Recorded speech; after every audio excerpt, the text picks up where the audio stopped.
दोस्तों एक बार फिर से मैं आपके लिए UPLT grade form fill up 2025 apply online process की अपडेट लेके आ चुके हैं। किस तरह से आप यूपीएलटी ग्रेड टीचर के 7,466 खाली पदों के लिए अपने फॉर्म अप्लाई कर सकते हो। लास्ट डेट की अपडेट है, केवल एक दिन शेष रह गया है। आप जल्द से जल्द अपना फॉर्म अप्लाई कर ले, कहीं मौका हाथ से छूट न जाए।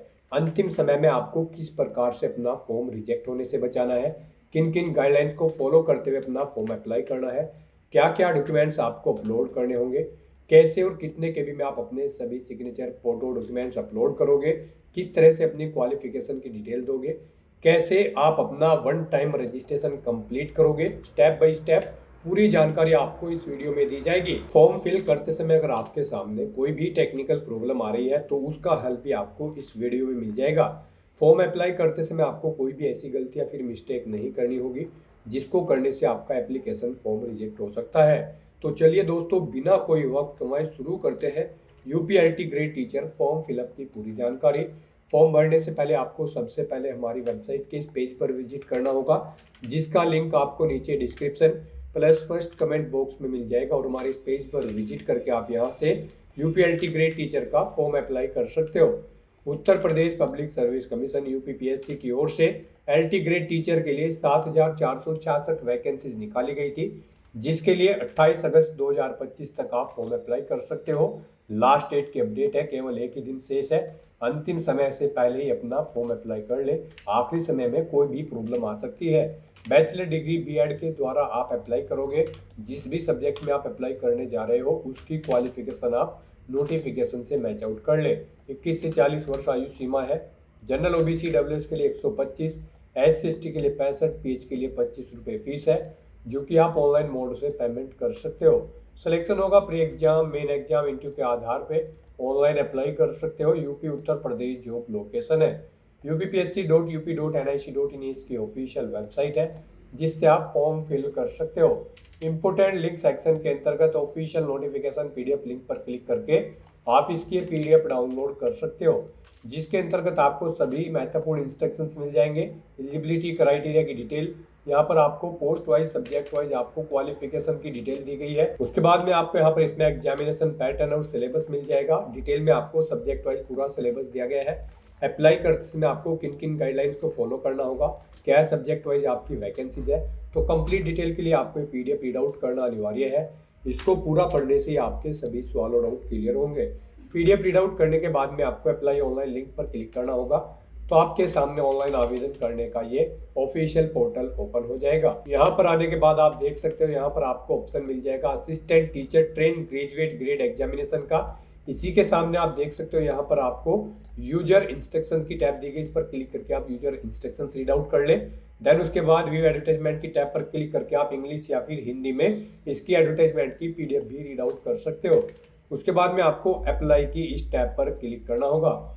इस टैब पर आप जैसे ही क्लिक करोगे तो आपके सामने कुछ इस तरह से इंटरफेस ओपन हो जाएगा। यहाँ पर आपको सभी जानकारी दे दी गई है। असिस्टेंट टीचर के किस सब्जेक्ट के लिए कितनी नंबर ऑफ वैकेंसीज है, क्या उसके लिए क्वालिफिकेशन है। आप चेक क्वालिफिकेशन की टैब पर क्लिक करते हुए जिस भी सब्जेक्ट की टीचिंग के लिए अप्लाई करने जा रहे हैं उसकी क्वालिफिकेशन आप चेकआउट कर सकते हो। साथ ही साथ नंबर ऑफ वैकेंसी यहाँ पर आपको दी गई है, किस सब्जेक्ट के लिए कितनी नंबर ऑफ वैकेंसीज है, असिस्टेंट टीचर की पोस्ट के लिए कितनी सैलरी यहाँ पर आपको प्रोवाइड कराई जाएगी, इसकी भी पूरी जानकारी आपको दे दी गई है। आयु सीमा कितनी है वो यहाँ पर आपको प्रोवाइड कर दी गई है। तो यहाँ से आप सभी डिटेल्स चेकआउट कर लें। उसके बाद यहाँ पर आप जिस भी सब्जेक्ट की टीचिंग के लिए अप्लाई करना चाहते हैं उसके सामने यहाँ पर आपको ऑथेंटिकेट विद OTR का ऑप्शन दिया गया है। यहाँ पर आपको ऑथेंटिकेट विद OTR के इन ऑप्शन पर क्लिक करना है। जिस भी पोस्ट के लिए आप अप्लाई करना चाहते हैं उसके सामने ऑथेंटिकेट विद OTR के ऑप्शन पर क्लिक करें। उसके बाद आपके सामने यहाँ पर कुछ इस तरह से इंटरफेस शो होगा। आपको दोबारा से ऑथेंटिकेट विद OTR सर्वर के ऑप्शन पर क्लिक करना है। फिर आपके सामने कुछ इस तरह से इंटरफेस शो होगा। ये पॉपअप आपको शो होगा। यहाँ पर आपसे पूछा गया है कि क्या आपने अपना OTR रजिस्ट्रेशन कंप्लीट कर लिया है। अगर कर लिया है तो आप यस करेंगे और फिर गो के ऑप्शन पर क्लिक करेंगे। यहाँ पर आप अपना OTR नंबर एंटर करेंगे और प्रोसीड के ऑप्शन पर क्लिक करते हुए यहाँ पर आप अपना फॉर्म अप्लाई करेंगे। और अगर आप Uttar Pradesh public service commission की इस वेबसाइट के थ्रू किसी भी भर्ती के लिए फर्स्ट टाइम अप्लाई करने जा रहे हो, आपने अपना रजिस्ट्रेशन नहीं किया हुआ है, वन टाइम रजिस्ट्रेशन, तो उसके लिए यहाँ पर आपको नो ऑप्शन सेलेक्ट करना होगा। फिर आपको गाइस यहाँ पर click here to get your OTR number के इस ऑप्शन पर क्लिक करना है। उसके बाद आपके सामने यहाँ पर OTR का ये इंटरफेस ओपन हो जाएगा। यहाँ पर आपको अपनी बेसिक डिटेल्स प्रोवाइड कराते हुए अपना वन टाइम रजिस्ट्रेशन कंप्लीट करना है। उसके बाद ही आप इस फॉर्म के लिए अप्लाई कर पाओगे। तो यहाँ पर आने के बाद सबसे पहले आपको अपनी ईमेल आईडी एंटर करनी है, फिर आपको अपना मोबाइल नंबर यहाँ पर एंटर करना है।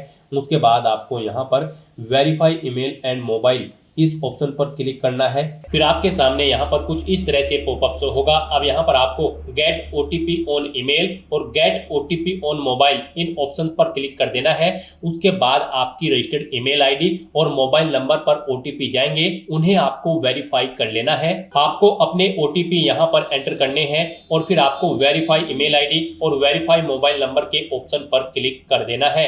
इस तरह से यहाँ पर आपकी ईमेल आईडी और मोबाइल नंबर वेरीफाई हो जाएंगे। उसके बाद यहाँ पर आपको क्लिक हियर टू प्रोसीड के इस ऑप्शन पर क्लिक करना है। फिर आपके सामने मैसेज शो हो जाएगा, आपका मोबाइल नंबर यहाँ पर सक्सेसफुली वेरीफाई हो चुका है और ईमेल आईडी। आपका मोबाइल नंबर और ईमेल आईडी वेरीफाई होने के बाद आपको आपके OTR के पेज पर ही यहाँ पर रिडायरेक्ट किया जाएगा। अब यहाँ पर आपको अपना फोटो और सिग्नेचर अपलोड करने हैं। फोटो की विड्थ आपकी 5 सेंटीमीटर होनी चाहिए, हाइट 6 सेंटीमीटर और सिग्नेचर की यहाँ पर जो विड्थ होगी वो 6 सेंटीमीटर होनी चाहिए और हाइट 3 सेंटीमीटर होनी चाहिए। तो यहाँ पर आपको सिलेक्ट कलर फोटो इस ऑप्शन पर क्लिक करना है, अपना फोटो सेलेक्ट करना है और उसे यहाँ पर अपलोड कर देना है। ऐसे ही यहाँ पर आपको अपने सिग्नेचर के लिए सिलेक्ट लेटेस्ट सिग्नेचर आपको इस ऑप्शन पर क्लिक करना है और अपने सिग्नेचर को यहाँ पर आपको अपलोड कर देना है। सिग्नेचर यहाँ पर आपके ब्लैक बोल्ड पेन से होने चाहिए। अपना फोटो और सिग्नेचर अपलोड करने के बाद फिर यहाँ पर आपको अपने आधार के 6 डिजिट लास्ट के 6 डिजिट यहाँ पर एंटर करने हैं। उसके बाद आपको अपना फर्स्ट नेम यहाँ पर एंटर करना है, मिडिल नेम है तो वो एंटर कर दे, लास्ट नेम है तो वो एंटर कर दे, नहीं है तो आप इन कॉलम्स को खाली भी छोड़ सकते हैं, ये यहाँ पर मैंडेटरी नहीं है। उसके बाद गाइड यहाँ पर आपको अपना जेंडर सेलेक्ट कर लेना है, फिर आपको अपनी डेट ऑफ बर्थ सेलेक्ट करनी है, फिर यहाँ पर आपको स्टेट ऑफ डोमिसाइल यानी कि आपको अपना स्टेट सेलेक्ट करना है, जिस स्टेट से आप बिलोंग करते हैं। उसके बाद यहाँ पर आपको अपना होम डिस्ट्रिक्ट सेलेक्ट कर लेना है, फिर यहाँ पर आपको अपनी कैटेगरी सेलेक्ट करनी है, जिस कैटेगरी से आप बिलोंग करते हैं। उसके बाद यहाँ पर आपको अपने फादर का फर्स्ट नेम आपको एंटर करना है, उसके बाद उनका मिडिल नेम आपको एंटर करना है अगर मिडिल नेम है, फिर आपको उनका लास्ट नेम यहाँ पर एंटर करना है अगर लास्ट नेम है, नहीं है तो आप इन कॉलम्स को खाली छोड़ सकते हैं, ये मैंडेटरी नहीं है। उसके बाद यहाँ पर आपको अपनी मदर का नाम एंटर करना है, ऐसे ही उनका मिडिल नेम और लास्ट नेम एंटर करना है, नहीं है तो आप इन कॉलम्स को खाली छोड़ दें मिडिल नेम और लास्ट नेम के। उसके बाद यहाँ पर आपको अपनी हाई स्कूल क्वालिफिकेशन की डिटेल देनी है, यहाँ पर आपको बोर्ड का नाम सेलेक्ट करना है, जिस बोर्ड से आपने अपनी 10वीं क्लास पास आउट की है, फिर आपको पासिंग ईयर सेलेक्ट करना है, अपना 10वीं का आपको रोल नंबर यहाँ पर एंटर करना है, फिर आपको ये कैप्चा कोड इस बॉक्स में एंटर करना है और उसके बाद गाइड यहाँ पर आपको रजिस्टर की इस टैब पर क्लिक कर देना है। इस तरह से यहाँ पर आपकी OTR प्रोसेस की ये सभी डिटेल सक्सेसफुली सबमिट हो चुकी है। अब आपको गाइड यहाँ पर क्लिक हियर टू लॉगिन के इस ऑप्शन पर क्लिक करना है। नेक्स्ट आपके सामने यहाँ पर लॉगिन का इंटरफेस ओपन होगा। अब गाइस यहाँ पर आपको लॉगिन करना है, उसके लिए यहाँ पर आपको 2 ऑप्शन दिए गए हैं, आप बाय मोबाइल नंबर या फिर बाय ईमेल आईडी अपनी चॉइस के अकॉर्डिंग किसी भी ऑप्शन का यूज करते हुए लॉगिन कर सकते हो। अगर आप यहाँ पर by email ID option select करते हो तो फिर यहाँ पर आपको सबसे पहले अपनी ईमेल आईडी एंटर करनी है, उसके बाद यहाँ पर आपको गेट OTP के इस ऑप्शन पर क्लिक करना है, फिर यहाँ पर आपकी ईमेल आईडी पर एक OTP आएगा, वो OTP आपको यहाँ पर एंटर करना है, ये वेरिफिकेशन कोड आपको इस बॉक्स में एंटर करना है और फिर गाइड यहाँ पर आपको लॉगिन की इस टैब पर क्लिक करके लॉगिन कर लेना है। और गाइड अगर आप मोबाइल नंबर के थ्रू लॉगिन करना चाहते हैं तो फिर मोबाइल नंबर ऑप्शन पर क्लिक करें और फिर यहाँ पर आपको अपनी लॉगिन आईडी यानी कि मोबाइल नंबर एंटर करना है, उसके बाद यहाँ पर आपको गेट OTP के इस ऑप्शन पर क्लिक करना है, फिर यहाँ पर आपको एक OTP आएगा आपके मोबाइल नंबर पर, वो OTP आपको यहाँ पर एंटर करना है, ये वेरिफिकेशन कोड आपको इस बॉक्स में एंटर करना है और फिर आपको लॉगिन की टैब पर क्लिक करते हुए लॉगिन कर लेना है। नेक्स्ट आपके सामने कुछ इस तरह से इंटरफेस ओपन होगा। अब यहाँ पर आपको अपना पासवर्ड क्रिएट करना है, यहाँ पर आप अपना पासवर्ड क्रिएट करें। इसके लिए आपको गाइडलाइन दी गई है, आपका पासवर्ड 8 से 15 कैरेक्टर के बीच में होना चाहिए और यहाँ पर ये अल्फा न्यूमेरिक फॉर्मेट में होना चाहिए। मींस आपके पासवर्ड में कम से कम एक अपर केस कैरेक्टर, एक लोअर केस कैरेक्टर, एक इंटीजर नंबर, एक स्पेशल कैरेक्टर जैसे कि @ या फिर डॉलर होना चाहिए। इस फॉर्मेट में आपको अपना पासवर्ड रेडी करना है। तो इस तरह से आपको अपना पासवर्ड इस फॉर्मेट में यहाँ पर एंटर करना है। वही पासवर्ड आपको यहाँ पर रीटाइप न्यू पासवर्ड के इस कॉलम में एंटर करना है, सेम पासवर्ड, और अपने पासवर्ड को कंफर्म कर लेना है। फिर आपको ये वेरिफिकेशन कोड इस कॉलम में एंटर करना है और उसके बाद गाइस यहाँ पर आपको सबमिट के इस ऑप्शन पर क्लिक कर देना है। इस तरह से यहाँ पर आपका पासवर्ड सक्सेसफुली क्रिएट हो चुका है। अब आपको यहाँ पर click here to login first time इस लिंक पर क्लिक कर देना है। उसके बाद आपको यहाँ पर लॉगिन के इंटरफेस पर रिडायरेक्ट कर दिया जाएगा। अब यहाँ पर आपको दोबारा से मोबाइल नंबर या फिर ईमेल आईडी ऑप्शन के थ्रू यहाँ पर लॉगिन कर लेना है। यहाँ पर मोबाइल नंबर के थ्रू अगर आप लॉगिन करने जा रहे हो तो आपको अपना मोबाइल नंबर एंटर करना है, गेट ओटीपी के ऑप्शन पर क्लिक करना है, फिर आपके मोबाइल नंबर पर ओटीपी आएगा, वो ओटीपी आपको यहाँ पर एंटर करना है और ये वेरिफिकेशन कोड आपको इस बॉक्स में एंटर करते हुए लॉगिन की टैब पर क्लिक करना है और अपने डैशबोर्ड में लॉगिन कर लेना है। और गाइस अगर आप यहाँ पर ईमेल आईडी के थ्रू लॉगिन करते हो तो फिर यहाँ पर आपको अपनी ईमेल आईडी एंटर करनी है। उसके बाद यहाँ पर आपको गेट ओटीपी ऑप्शन पर क्लिक करना है।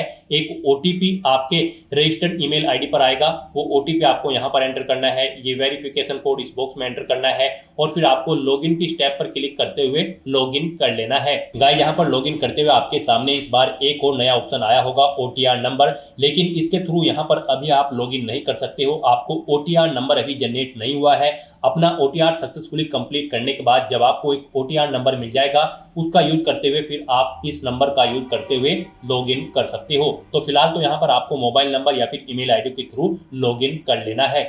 लॉगिन करने के बाद आपके सामने कुछ इस तरह से इंटरफेस ओपन होगा। अब यहाँ पर आपको अपनी पर्सनल डिटेल देनी है। सबसे पहले यहाँ पर आपको अपनी नेशनलिटी सिलेक्ट कर लेनी है। उसके बाद आपको अपना मैरिटल स्टेटस देना है, आप सिंगल हो, मैरिड हो या फिर विडो हो या फिर डाइवोर्स हो। उसके बाद आपसे पूछा गया है कि क्या आप फ्रीडम फाइटर हैं, अगर हैं तो यस करें, नहीं है तो नो ऑप्शन सिलेक्ट करें। फिर यहाँ पर आपसे पूछा गया है कि क्या आप ex army emergency commission officer हैं या फिर शॉर्ट सर्विस कमीशन ऑफिसर है या कमीशन ऑफिसर्स हैं, आप इनमें से ऑप्शन सेलेक्ट करें। एक्स आर्मी हो या फिर ECO हो या फिर SSC हो या फिर CO, अगर हैं तो इनमें से आप ऑप्शन सेलेक्ट करें और फिर आप अपनी सर्विस ड्यूरेशन यहाँ पर दें। उसके बाद रिटायरमेंट की डेट सेलेक्ट करें और अगर नहीं है तो यहाँ पर आपको नो ऑप्शन सेलेक्ट करना है। आगे की डिटेल आपको नहीं देनी है। उसके बाद यहाँ पर आपसे पूछा गया है कि क्या आप फिजिकली हैंडीकैप्ड हैं, अगर हैं तो यहाँ पर आप यस ऑप्शन सेलेक्ट करें। फिर यहाँ पर आपको अपनी हैंडीकैप की डिटेल देनी होगी। यहाँ पर आपसे पूछा गया है कि क्या आपको ब्लाइंड या फिर विजन प्रॉब्लम है, अगर है तो आप यस सेलेक्ट करें और फिर बताएं आपको ब्लाइंड की प्रॉब्लम है या फिर लो विजन की, नहीं है तो नो ऑप्शन सेलेक्ट करें। उसके बाद आपसे पूछा गया कि क्या आपको डीफ या फिर हियरिंग प्रॉब्लम है, अगर है तो यस करें और फिर उसकी डिटेल दें। फिर आपसे पूछा गया है कि क्या आपको न्यूरोलॉजिकल प्रॉब्लम है, अगर है तो यस ऑप्शन सेलेक्ट करें और फिर उसकी डिटेल दें, नहीं है तो नो ऑप्शन सेलेक्ट करें। उसके बाद आपसे पूछा गया कि क्या आपको मल्टीपल डिसेबिलिटीज हैं, अगर हैं तो यस करें और फिर उसकी डिटेल दें, नहीं है तो नो ऑप्शन सेलेक्ट करें। फिर यहाँ पर आपसे पूछा गया कि क्या आपको फिजिकली प्रॉब्लम है, लोकोमोटर डिसेबिलिटी, सर्बल पैलेसी है, अगर है तो यहाँ पर आप यस ऑप्शन सेलेक्ट करें और फिर यहाँ पर आप अपनी PH कैटेगरी, लोकोमोटर या फिर सर्बल पैलेसी की कैटेगरी या फिर सब कैटेगरी सिलेक्ट कर लें। कौन सी यहाँ पर आपको लोकोमोटर या फिर सर्बल पैलेसी है, आप अपने अकॉर्डिंग ऑप्शन सेलेक्ट करें। और गाइस अगर आपको ये प्रॉब्लम नहीं है, आप फिजिकली प्रॉब्लम आपको नहीं है, तो यहाँ पर आपको नो ऑप्शन सेलेक्ट करना है। फिर ये आगे की डिटेल्स आपके सामने डिसेबल्ड कर दी जाएगी। उसके बाद यहाँ पर आपको इस पेज को नीचे स्क्रॉल डाउन करना है। फिर यहाँ पर आपसे पूछा गया है कि क्या आप स्किल्ड प्लेयर हैं, अगर हैं तो यहाँ पर आप यस ऑप्शन सेलेक्ट करें और फिर यहाँ पर लेवल ऑफ प्लेयर आप यहाँ पर सिलेक्ट करें। यानी कि यहाँ पर आपसे पूछा गया कि क्या आप स्पोर्ट पर्सन हैं, अगर हैं तो आप यस करेंगे और फिर यहाँ पर आप बताएं किस लेवल के आप प्लेयर हैं, इंटरनेशनल लेवल, नेशनल लेवल या फिर स्टेट लेवल, आप अपने अकॉर्डिंग ऑप्शन सेलेक्ट करें। फिर यहाँ पर आपसे पूछा गया कि क्या आपके पास NCC है, अगर है तो यस करें और फिर यहाँ पर आप NCC का सर्टिफिकेट लेवल बताएं कौन सा है आपके पास, A, B या फिर C, और अगर नहीं है आपके पास NCC तो फिर यहाँ पर आपको नो ऑप्शन सेलेक्ट कर लेना है। फिर आपसे पूछा गया कि क्या आप गवर्नमेंट एम्प्लॉय हैं, फिर आप करंट वर्किंग ऑप्शन सेलेक्ट करेंगे और उसके बाद यहाँ पर आपको बताना होगा कि आप स्टेट गवर्नमेंट के एम्प्लॉय हैं उत्तर प्रदेश के, या फिर अदर स्टेट या फिर सेंट्रल गवर्नमेंट के एम्प्लॉय हैं। यहाँ पर आप अपने अकॉर्डिंग ऑप्शन सेलेक्ट करेंगे। और अगर आप गवर्नमेंट सर्विस नहीं करते हैं, गवर्नमेंट एम्प्लॉय नहीं है, तो यहाँ पर आपको नो ऑप्शन सेलेक्ट करना होगा। ये डिटेल आपको डिसेबल कर दी जाएगी, नहीं प्रोवाइड करानी है। फिर यहाँ पर आपसे पूछा गया है कि क्या आपको कभी उत्तर प्रदेश पब्लिक सर्विस कमीशन ने किसी परीक्षा में बैठने से रोका है। अगर रोका है तो आप यस ऑप्शन सेलेक्ट करें। और फिर यहाँ पर आपको बताना है कब तक आपको परीक्षा में बैठने के लिए रोका गया है। आपको ईयर सेलेक्ट करना है, मंथ और डे सेलेक्ट कर लेना है। और अगर नहीं रोका है तो यहाँ पर आपको नो ऑप्शन सेलेक्ट करना है। ये डिटेल आपको डिसेबल कर दी जाएगी, ये आपको प्रोवाइड नहीं करानी है। और इस तरह से अपनी ये सभी डिटेल्स फिल करने के बाद अब गाइज आपको सेव एंड नेक्स्ट के इस ऑप्शन पर क्लिक कर देना है। नेक्स्ट यहाँ पर आपको अपनी कम्युनिकेशन डिटेल प्रोवाइड करनी है। यहाँ पर आप अगर अपना अल्टरनेट मोबाइल नंबर एंटर करना चाहते हैं तो वो एंटर कर सकते हैं, नहीं करना चाहते हैं तो इस कॉलम को खाली छोड़ दें। अल्टरनेट ईमेल आईडी एंटर करना चाहते हैं तो वो आप यहाँ पर सेकंड अपनी ईमेल आईडी एंटर कर दें, नहीं करना चाहते हैं तो आप इस सेक्शन को खाली छोड़ दें। उसके बाद यहाँ पर आपको अपनी परमानेंट एड्रेस की डिटेल प्रोवाइड करनी है। यहाँ पर आप अपना एड्रेस एंटर करें, उसके बाद आप अपना स्टेट सेलेक्ट करें, फिर यहाँ पर आप डिस्ट्रिक्ट सेलेक्ट करें, अपना तहसील सेलेक्ट करें। उसके बाद बताएं आप रूरल एरिया से बिलोंग करते हैं या फिर अर्बन, आप अपने अकॉर्डिंग ऑप्शन सेलेक्ट करें। अगर आप अर्बन क्षेत्र से बिलोंग करते हैं तो फिर यहाँ पर आपको अपनी नगर पंचायत या फिर पालिका का नाम एंटर करना है। उसके बाद आपको अपना वार्ड नेम यहाँ पर देना है, फिर मोहल्ले का नाम आपको यहाँ पर देना है। और अगर आप रूरल क्षेत्र से आते हैं तो फिर यहाँ पर आपको अपने ब्लॉक का नाम सेलेक्ट करना है। उसके बाद आपको अपने न्याय या फिर ग्राम पंचायत का नाम यहाँ पर एंटर करना है। अपने विलेज का नाम यहाँ पर आपको सिलेक्ट कर लेना है। और उसके बाद गाइस यहाँ पर आपको अपना पुलिस स्टेशन यहाँ पर सिलेक्ट कर लेना है। फिर आपको अपना हाउस नंबर एंटर करना है, स्ट्रीट नंबर यहाँ पर आपको एंटर करना है या फिर पोस्ट ऑफिस। उसके बाद यहाँ पर आपको अपना पिन कोड एंटर कर देना है। फिर यहाँ पर आपको अपना कोरोस्पोंडेंस एड्रेस एंटर करना है।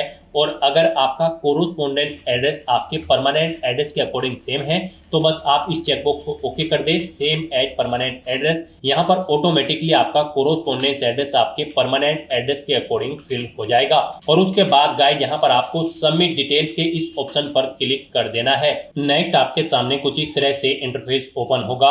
अब गाइस यहाँ पर आपको फोटो एंड सिग्नेचर की स्टेप पर क्लिक कर देना है। उसके बाद यहाँ पर आपके सामने कुछ इस तरह से इंटरफेस ओपन होगा। यहाँ पर आपने जो स्टार्टिंग में अपना फोटो और सिग्नेचर अपलोड किए थे वो यहाँ पर आपको शो कर दिए गए हैं। यहाँ पर आपको आपके फोटो और सिग्नेचर के लिए गाइडलाइन दी गई है। यहाँ पर आपके सिग्नेचर कुछ इस फॉर्मेट में होने चाहिए, यानी कि आपके सिग्नेचर में आपको पहले इंग्लिश में सिग्नेचर करने हैं, उसके बाद आपको हिंदी में अपना कंप्लीट नाम यहाँ पर मेंशन करना है और फिर उन्हें यहाँ पर आपको अपलोड कर देना है। इनके लिए यहाँ पर आपको गाइडलाइन भी दी गई है।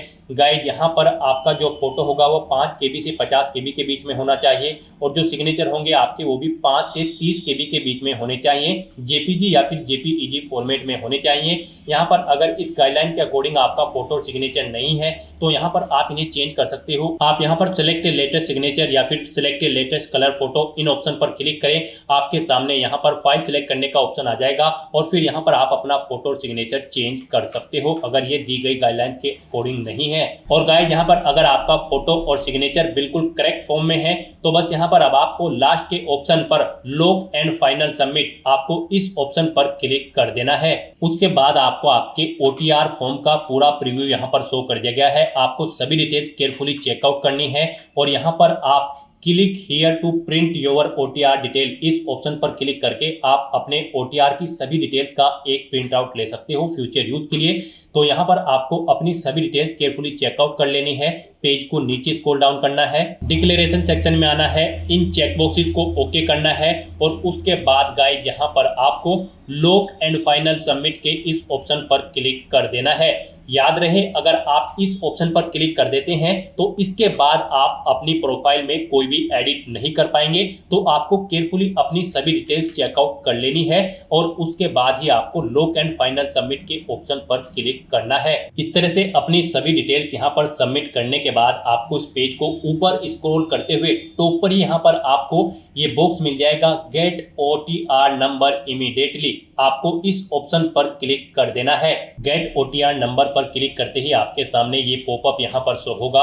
अब यहाँ पर आप चेकआउट कर सकते हो आपने जो जो भी एक्शंस पीछे किए हैं, जैसे अपनी ईमेल आईडी, मोबाइल नंबर या फिर पर्सनल डिटेल या फोटो या फिर सिग्नेचर, यहाँ पर इनके सामने आपको ग्रीन कलर में यस के ऑप्शन मिल जाएंगे, यानी कि आपने सभी स्टेप्स यहाँ पर केयरफुली कंप्लीट कर लिए हैं। और यहाँ पर बस अब आपको guide click to generate OTR number इस ऑप्शन पर क्लिक कर देना है। उसके बाद आपको यहाँ पर आपका OTR नंबर प्रोवाइड करा दिया गया है। ये OTR नंबर आपके रजिस्टर्ड मोबाइल नंबर और ईमेल आईडी पर भी सबमिट कर दिया गया है। आपको इसे केयरफुली नोट डाउन करके रख लेना है फ्यूचर यूज के लिए। इसी के थ्रू ही आप आगे उत्तर प्रदेश पब्लिक सर्विस कमीशन की जितनी भी भर्तियां होंगी उनके लिए अप्लाई कर पाओगे। बिना इसके आप UPPSC यानी कि उत्तर प्रदेश पब्लिक सर्विस कमीशन की किसी भी भर्ती के लिए अप्लाई करने के लिए एलिजिबल नहीं होंगे। तो यहाँ पर अब आपको क्लोज के इस बटन पर क्लिक कर देना है। गाइस, यहाँ पर आपका उत्तर Pradesh public service commission UPPSC का one time registration successfully complete हो चुका है। फिर आपको lock and final submit option पर क्लिक कर देना है। उसके बाद आपको आपके डैशबोर्ड में डायरेक्ट कर दिया जाएगा। अब यहाँ पर आने के बाद गाइस आपको या फिर वहां से भी आप चेक OTR स्टेटस के ऑप्शन पर क्लिक कर सकते हैं। तो यहाँ पर अब आपको चेक OTR स्टेटस के इस ऑप्शन पर क्लिक करना है और यहाँ पर आप चेकआउट कर सकते हो। आपको एक OTR नंबर सक्सेसफुली यहाँ पर जनरेट कर दिया गया है। आपको इसे केयरफुली नोट डाउन करके रख लेना है फ्यूचर यूज के लिए। OTR स्टेटस में भी आप चेकआउट कर सकते हैं। यहाँ पर आपको जनरेटेड ऑप्शन शो कर दिया गया है। तो यहाँ पर आपका उत्तर प्रदेश पब्लिक सर्विस कमीशन की ऑफिशियल वेबसाइट पर one time registration successfully complete हो चुका है। स्टेप बाय स्टेप आप ऐसे अपना उत्तर प्रदेश पब्लिक सर्विस कमीशन की ऑफिशियल वेबसाइट पर वन टाइम रजिस्ट्रेशन कंप्लीट कर सकते हो। अपना वन टाइम रजिस्ट्रेशन कंप्लीट करने के बाद आपको दोबारा से हमारी वेबसाइट के इसी पेज पर ही आना है और आपको फिर दोबारा से अप्लाई ऑनलाइन के इस लिंक पर क्लिक करना है। उसके बाद आपके सामने उत्तर प्रदेश पब्लिक सर्विस कमीशन का यही पोर्टल ओपन होगा। यहाँ पर आने के बाद आपको assistant teacher train graduate grade examination के सामने अप्लाई के स्टेप पर क्लिक करना है। उसके बाद आपके सामने यही इंटरफेस ओपन होगा जो स्टार्टिंग में हुआ था। यहाँ पर आप जिस भी सब्जेक्ट की टीचिंग के लिए अप्लाई करना चाहते हैं असिस्टेंट टीचर की पोस्ट के लिए, तो यहाँ पर उसके सामने आपको ऑथेंटिकेट विद OTR के ऑप्शन पर क्लिक करना है। फिर आपको दोबारा से ऑथेंटिकेट विद OTR सर्वर के ऑप्शन पर क्लिक करना है। अब यहाँ पर आपसे पूछा गया है क्या आपने अपना OTR रजिस्ट्रेशन कंप्लीट कर लिया है, तो यहाँ पर अब आपको यस के ऑप्शन पर क्लिक करना है। फिर आपको गो बटन पर क्लिक करना है। उसके बाद आपको जो OTR नंबर प्राप्त हुआ है अपना वन टाइम रजिस्ट्रेशन कंप्लीट करने के बाद वो OTR नंबर यहाँ पर आपको एंटर करना है और फिर आपको प्रोसीड के ऑप्शन पर क्लिक कर देना है। फिर यहाँ पर आपको आपके OTR नंबर के अकॉर्डिंग आपकी डिटेल शो कर दी गई है। आप इसे चेकआउट करें और फिर क्लिक हियर टू ऑथेंटिकेट के ऑप्शन पर क्लिक कर दें। नेक्स्ट आपके सामने कुछ इस तरह से इंटरफेस शो होगा। यहाँ पर आपकी डिटेल ऑथेंटिकेट करने के लिए आपको दो ऑप्शन दिए गए हैं। आप यहाँ पर पासवर्ड के थ्रू अपनी डिटेल ऑथेंटिकेट कर सकते हैं। यहाँ पर आप अपना पासवर्ड एंटर करें और फिर आप प्रोसीड के ऑप्शन पर क्लिक करते हुए अपनी डिटेल ऑथेंटिकेट कर लें। या फिर आपके पास दूसरा ऑप्शन है थ्रू OTP। आप थ्रू OTP के ऑप्शन पर क्लिक करें, गेट OTP के ऑप्शन पर क्लिक करें। आपके रजिस्टर्ड मोबाइल नंबर पर एक OTP आएगा जिससे आपने अपना रजिस्ट्रेशन किया है। वो OTP यहाँ पर एंटर करते हुए आपको अपनी डिटेल यहाँ पर ऑथेंटिकेट कर लेनी है। पासवर्ड में अगर आप अपना पासवर्ड भूल गए हैं तो आप फॉरगॉट पासवर्ड के ऑप्शन पर क्लिक करके अपना पासवर्ड भी गेट कर सकते हो। तो यहाँ पर आप अपनी चॉइस के अकॉर्डिंग इन दोनों मोड में से किसी भी मोड का यूज करते हुए अपनी डिटेल ऑथेंटिकेट कर लें। नेक्स्ट यहाँ पर आपको आपकी पर्सनल डिटेल और इस भर्ती की डिटेल शो कर दी गई है। आपको सभी डिटेल केयरफुली चेकआउट करनी है। पेज को नीचे स्क्रॉल डाउन करना है और फिर आपको यहाँ पर प्रोसीड के ऑप्शन पर क्लिक कर देना है। नेक्स्ट यहाँ पर आपकी डिटेल आपके OTR से फेच कर ली गई है। यहाँ पर आप जिस भी पोस्ट के लिए अप्लाई कर रही हैं उसके अकॉर्डिंग यहाँ पर आपको आपकी एजुकेशनल क्वालिफिकेशंस की डिटेल शो कर दी गई है कि इस पोस्ट पर अप्लाई करने के लिए आपके पास यहाँ पर यह आपका एलिजिबिलिटी क्राइटेरिया होना चाहिए। आप इसे चेकआउट करें। आप जिस भी पोस्ट के लिए अप्लाई कर रहे हैं उसका एलिजिबिलिटी क्राइटेरिया यहाँ से आप चेकआउट करें। यहाँ पर इस भर्ती में पार्टिसिपेट करने के लिए आपके पास ग्रेजुएट डिग्री होनी जरूरी है रिलेटेड सब्जेक्ट के अंतर्गत, यानी कि जिस सब्जेक्ट की टीचिंग पोस्ट के लिए आप अप्लाई करने जा रहे हो उसमें आपके पास ग्रेजुएट डिग्री होनी जरूरी है, प्लस आपका B.Ed पास आउट होना जरूरी है किसी वेल रिकॉग्नाइज्ड कॉलेज या फिर इंस्टीट्यूट से। फिर आपसे पूछा गया है कि आप जिस भी पोस्ट के लिए अप्लाई कर रहे हैं उसके लिए ये रिक्वायर्ड एलिजिबिलिटी क्राइटेरिया है, क्या आपके पास ये है, तो यहाँ पर आपको यस ऑप्शन सेलेक्ट करना है। उसके बाद आपको इस पेज को नीचे स्क्रॉल डाउन करना है। यहाँ पर ये वेरिफिकेशन कोड इस बॉक्स में एंटर करना है और फिर गाइज आपको proceed for entering other details के इस ऑप्शन पर क्लिक कर देना है। नेक्स्ट आपके सामने यहाँ पर इंस्ट्रक्शंस का ये पॉपअप शो होगा। आपको इन्हें केयरफुली रीड करना है और और फिर गाइज आपको kindly proceed further for candidate dashboard login के इस ऑप्शन पर क्लिक कर देना है। नेक्स्ट आपके सामने कुछ इस तरह से इंटरफेस शो होगा। आपको आपके डैशबोर्ड में रिडायरेक्ट कर दिया गया है। इस भर्ती का पार्ट फर्स्ट कंप्लीट हो चुका है। अब यहाँ पर आपको इस एप्लीकेशन फॉर्म का पार्ट सेकंड कंप्लीट करना है। उसके लिए गाइस यहाँ पर आपको submit details fill part second की इस ब्लिंकिंग टैब पर क्लिक करना है। नेक्स्ट आपके सामने कुछ इस तरह से इंटरफेस शो होगा। एक बार फिर से आपकी डिटेल आपके OTR से फेच कर ली गई है और यहाँ पर अब आपको अपनी प्रीफरेंशियल क्वालिफिकेशन डिटेल देनी है। यहाँ पर आपसे पूछा गया है कि क्या आपने टेरिटोरियल आर्मी में मिनिमम 2 साल सर्विस की है। अगर की है तो आप यस करेंगे, नहीं की है तो आप नो ऑप्शन सेलेक्ट करेंगे। फिर आपसे पूछा गया है कि क्या आपके पास NCC का B सर्टिफिकेट है। अगर है तो आप यस करें, नहीं है तो आप नो ऑप्शन सेलेक्ट करें। उसके बाद आप इस पेज को नीचे स्क्रॉल डाउन करें। फिर यहाँ पर आपको आपके एड्रेस की डिटेल ऑटोमेटिकली फिर मिल जाएगी जो कि आपके OTR से यहाँ पर फेच कर ली गई है। अब आपको डिक्लेरेशन सेगमेंट में आना है, इन टर्म एंड कंडीशंस को रीड करना है। फिर यहाँ पर आपसे पूछा गया है कि ऊपर जो टर्म एंड कंडीशंस है क्या आपने वो रीड कर ली है, तो यहाँ पर आपको यस ऑप्शन सेलेक्ट करना है। फिर गाइस आपको ये कैप्चा कोड इस बॉक्स में एंटर करना है। कहीं पर कोई मिस्टेक है तो आप यहाँ पर एडिट बटन पर क्लिक करके एडिट कर सकते हो और अगर कोई मिस्टेक नहीं है तो यहाँ पर अब आपको प्रीव्यू फॉर्म के इस ऑप्शन पर क्लिक करना है। अब यहाँ पर आपको आपके एप्लीकेशन फॉर्म का प्रीव्यू शो कर दिया गया है। आपको सभी डिटेल्स केयरफुली चेकआउट करनी है। पेज को नीचे स्क्रॉल डाउन करना है। कहीं पर कोई मिस्टेक है तो आप एडिट बटन पर क्लिक करके एडिट कर सकते हो, नहीं तो यहाँ पर अब आपको सबमिट एप्लीकेशन फॉर्म के इस ऑप्शन पर क्लिक कर देना है। नेक्स्ट आपके सामने कुछ इस तरह से इंटरफेस शो होगा। यहाँ पर आपका एप्लीकेशन फॉर्म सबमिट हो चुका है, लेकिन इसे कंफर्म आपके फीस पेमेंट के बाद ही किया जाएगा। ये सेव करके रख लिया गया है। जब आप अपना फीस पेमेंट कर देंगे फिर यहाँ पर आपका फॉर्म कंफर्म किया जाएगा। तो यहाँ पर अब आपको अपना फीस पेमेंट करना है। आपको आपकी कैटेगरी के अकॉर्डिंग यहाँ पर एप्लीकेशन फीस का अमाउंट शो कर दिया गया है। गाइस यहाँ पर जनरल OBC EWS के लिए 125 रुपए फीस है, SC ST कैंडिडेट के लिए 65 रुपए फीस है और PH कैंडिडेट के लिए मात्र 25 रुपए एप्लीकेशन फीस है, जो कि यहाँ पर आप ऑनलाइन मोड से जमा करा सकते हो। तो यहाँ पर आपको आपकी कैटेगरी के अकॉर्डिंग एप्लीकेशन फीस का अमाउंट शो कर दिया गया है। अब यहाँ पर आपको फीस पेमेंट करने के लिए do you want to proceed for fees payment के सामने यस के इस ऑप्शन पर क्लिक करना है। नेक्स्ट आपके सामने फीस पेमेंट का इंटरफेस ओपन होगा। अब यहाँ पर गाइज आप net banking, debit card, credit card या फिर UPI के माध्यम से अपना फीस पेमेंट कर सकते हो। यहाँ पर फीस पेमेंट करने के लिए सबसे बेस्ट ऑप्शन आपके लिए और इजी ऑप्शन UPI का रहेगा। आप UPI के इस ऑप्शन पर क्लिक करें। फिर आपके सामने कुछ इस तरह से इंटरफेस शो होगा। अब यहाँ पर आप UPI के ऑप्शन में 2 तरह से अपना फीस पेमेंट कर सकते हो। अगर आप UPI ID के थ्रू अपना फीस पेमेंट करना चाहते हैं तो आप VPA/UPI ID के इस ऑप्शन पर क्लिक करें। यहाँ पर आप अपनी UPI ID एंटर करें। कितना अमाउंट यहाँ पर आपको फीस का जमा कराना है वो यहाँ पर आप एंटर करें और फिर गाइस आप कंफर्म के इस ऑप्शन पर क्लिक करते हुए अपना फीस पेमेंट कर दे UPI ID के थ्रू। और अगर आप यहाँ पर QR कोड के थ्रू अपना फीस पेमेंट करना चाहते हैं, जो कि यहाँ पर सेकंड ऑप्शन है UPI में, आप QR कोड के इस ऑप्शन पर क्लिक करें। आपके सामने यहाँ पर कुछ इस तरह से इंटरफेस शो होगा। आप ये QR कोड अपने UPI से स्कैन करें और अपना फीस पेमेंट कर दें। सक्सेसफुली फीस पेमेंट करने के बाद यहाँ पर आपके एप्लीकेशन फॉर्म की सभी टास्क कंप्लीट हो जाएगी और आपका एप्लीकेशन फॉर्म भी सक्सेसफुली सबमिट हो जाएगा। उसके बाद आपको अपने एप्लीकेशन फॉर्म का एक हार्ड कॉपी प्रिंट आउट ले लेना है फ्यूचर यूज के लिए, फ्यूचर रेफरेंस के लिए। और फिर आप अपने डैशबोर्ड में जाकर अपने एप्लीकेशन फॉर्म का स्टेटस भी चेकआउट कर सकते हो कि आपका एप्लीकेशन फॉर्म सक्सेसफुली सबमिट हो चुका है या फिर नहीं। तो दोस्तों ऐसे आप Uttar Pradesh public service commission LT grade teacher, assistant teacher, train graduate grade के 7466 खाली पदों को भरने के लिए अपने फॉर्म अप्लाई कर सकते हो बिना कोई मिस्टेक किए हुए। आज की इस वीडियो में बस इतना ही। आई होप ये वीडियो आपको पसंद आई होगी। अगर पसंद आई हो तो इसे लाइक और शेयर करें। चैनल पर नए हो तो इसे सब्सक्राइब कर लें।